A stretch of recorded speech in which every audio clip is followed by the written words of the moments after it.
Okay, so I've never seen Dune 1 or 2. I hear the second one's amazing. I hear the first one's pretty good also. I don't know what it is. Just like a bunch of sand people with giant... It's like Star Wars, but without the lightsabers. It's just like, I don't know. If I'm gonna watch a movie about sand, it's gonna be Mad Max. You know, I want to see barbarian savages slaughtering each other with like crazy face paint on. That's more what I'm into, but this still could be pretty great. Clearly, I'm an idiot and I'm just not ready for this level of film, but I think a great way to get me into it would be comparing it to Godzilla, and that's what Dangerville's gonna do today. Leave a like on the video if I should watch Dune, subscribe to Dangerville because they're freaking awesome, and let's get into it.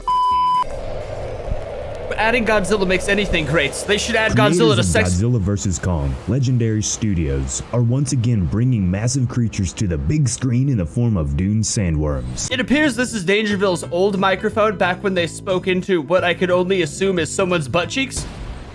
The Echo. Also known as Shai Hulud, these monstrous worms come from the planet Arrakis and are the key to this universe's advanced technology. Terraforming the planet to be perfectly suited for them, these worms thrive in dry climates with absolutely no water. Hence the reason why the whole concept of Dune takes place on this desert planet. Yeah, not gonna lie, I saw a clip of Dune, one of the sandworms doing some stuff, and my first thought was, I feel like that worm eats a lot of sand. Like, that can't be healthy. In the lore of the series, the sandworm's larvae expel a substance nicknamed spice, which humanity has used to evolve on a mental, spiritual, and technological level. That's what spice is? I always see people talking about spice. It's freaking worm larva? Oh my god, no wonder the worms get pissed. Becoming this alternate universe's power source for the betterment of mankind. And the central theme of the entire story of Dune. But harvesting spice is insanely dangerous. Out on the dunes of Arrakis, I've seen clips. harvesters put their lives on the line in order to acquire this super fuel. They must move swiftly and carefully. If they aren't fast enough, the adult worms will come for them. And when they do, there is no safe place. Giant space worms have been a popular reoccurrence in cinema for decades. Likely due to our kind's fascination with worms growing up. Whether they intrigue you or disgust you, it's likely that mostly all of us, no matter where you are from, have come in contact with some form of worm. I think anyone who's seen freaking King Kong, Peter Jackson's, anyone who's seen that scene of the worm eating freaking, what's his name? Yeah. We commonly think of earthworms as these slimy, few-inch long critters that we can find out in our backyards. But the largest earthworm ever found will blow your mind. According to the Guinness Book of World Records, the largest worm ever seen was found in South Africa, year 1967. I feel like it's in me. Measured in at a staggering 7 meters or 21 feet long, and was as thick as a broom handle. This cousin breed to our common earthworms is about as close as it gets to Dune sandworms in our real world. The sandworms of Dune resemble something similar to a common earthworm, but also adding in many features of a lamprey fish. This hellish-looking abomination. Yeesh. Gnarly. But luckily for us earthlings, our worms don't become larger than Godzilla. These worms can literally dwarf the king of the monsters. But how massive are they really?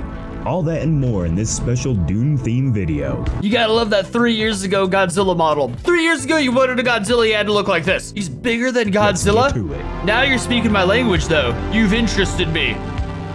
Danger Vision. But do they still do Danger Vision on Dangerville? Because that was cool as hell right there. Young larvae for these behemoths wouldn't at first make you believe that they would grow to become world-changing monsters, as they are around the same size as a baby whale. Massive creatures in our real world, but nothing compared to what these sandworms can reach. A scene from Dune's novel states the gaping jaw of one of these worms to be nearly 260 feet or 80 meters wide. They can eat Godzilla! That's about the size of a football field to give you some epic perspective. And this is said to be one of the larger worms seen in the lore of the series. But official sizes for these worms are never fully established in the lore. This could be due to the worm's constant never-ending growth, or the fact that they are insanely too dangerous to just walk up to and get an accurate measurement. But the vast array of books, movies, and other media forms of input in this series gives fans enough information to make some accurate measurements. Well, okay then. So let's break down the size of these beasts. The average length of a Shai Hulud typically comes in at 400 meters, or a jaw-dropping 1,300 feet in length. See, that's why I've never watched Dune. They're called a Shai Hulud or something. I like watching movies where the kaiju were called like Knifehead or Destroyer, you know what I mean? For some perspective, I'll go over the sizes of some other famous sci-fi worms and then end with a comparison with the king of the monsters. I got your sci-fi worm right here. That used to scare the heck out of me as a kid, we have the graboids. These vicious alpha predator worms terrorize the planet in the cult series Tremors. Graboids? I've been saying graboids my entire life. Damn it, dude. While nowhere near as massive as the Dune Sandworms, these worms were just as keen on ending any life that wasn't their own.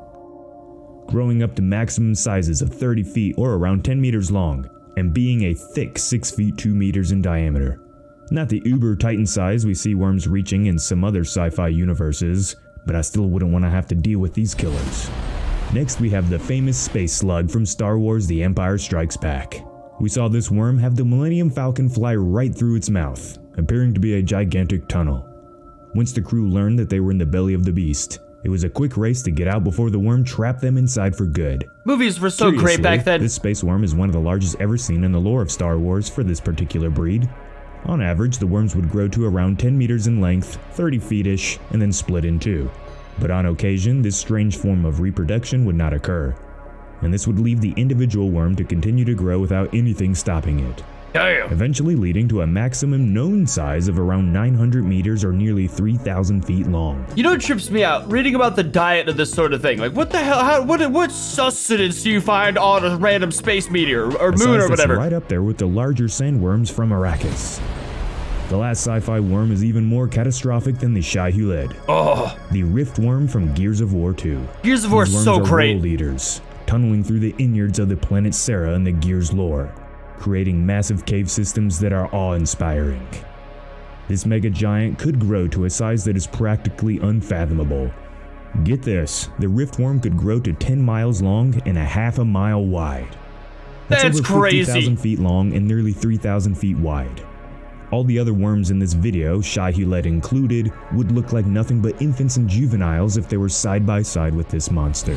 Damn, what a bunch of losers. How does the sandworm stack up with the king of the monsters? For some perspective here, Monster vs. Godzilla is one of the biggest ever created, and his total length is roughly around 900 feet. Meaning just an average old sandworm is 400 feet longer than Godzilla. See, but here's the thing, and I'm sure it'll come into the equation is atomic breath, bro. But the G-Man could still hurdle over one of these worms, as their height and diameter is averaged out at around 40 meters or 130 feet. About a third of the height is the big G-Man. Damn. But as I said, these are just the run-of-the-mill sandworms. Some are said to be much, much larger. Deep in the lore of the Dune series, a godly giant is said to exist. The largest sandworm seen in the series dwarfs Godzilla, said to be 2 miles or 3 kilometers long. That's over 10,000 feet or 3,000 meters long. That's like the height a and diameter of Cloverfield this monster. gigantic worm is not stated, but using the percentages found in the average worms. Well, they say the mother Cloverfield monster, the full grown, is 20,000 feet tall, and she's up to the stratosphere, basically. We can predict that this uber worm was over 1,000 feet tall. That's like stacking 2 Godzillas and a growing Kong on each other. That is, dude. This That's monster nuts. would swallow either of them whole. The Dune Sandworms are massive epic creatures of sci-fi that luckily we haven't stumbled upon in the real universe yet. Luckily for them. They may not be as recognizable as Godzilla, Kong, or many other cinema favorites, but they certainly have a place as one of the largest sci-fi creatures ever brought to paper and film. She's a big old leech. A question I have for you residents is, if Godzilla was to somehow be dropped on the planet Arrakis, would he be able to survive the planet full of gigantic, super fuel-spewing earthworms? I don't This know. question will be answered in a It's video a tough dropping one. on the channel very soon, so stay tuned. It's a tough one because, like, they would open up a freaking thing beneath Godzilla and swallow him in, but then once they swallow Godzilla, he's gonna hollow earth, or he's gonna freaking atomic breath and cut him open. I think atomic breath, literally, I don't think they'd be able to do too much damage to Godzilla. They have to slowly digest him over time, but he's got, like, atomic scaling. Like, he's gonna be hard to digest, but it's gonna be like swallowing a rock and trying to digest it. I guess these things do eat, like, spaceships and stuff, though, so they can probably digest anything. But then atomic breath comes back in. Subscribe, stomp the bell, and leave us a like if you think I earned it. Share this video around with your friends, and let me know if you plan on watching the new Dune in theaters or HBO Max. Damn, this came out before Dune came out. As always, residents, this has been Jacob, and I will see you in the next one. One thing's for sure, if they eat him or not, it's gonna be one lengthy, complicated, spiky poop. Unless they just, do they not poop? We need another video on if sandworms poop. Sandworm butthole science, perhaps? Either way, this was cool. I don't know if I'm gonna watch Dune still, just cause, like, I don't know, man. I probably will. What else am I doing? Why am I being such a turd about it? Just watch the damn movie, Johnny. Either way, leave a like, subscribe for more Godzilla stuff, subscribe to Dangerville, of course, and I'll see you next time.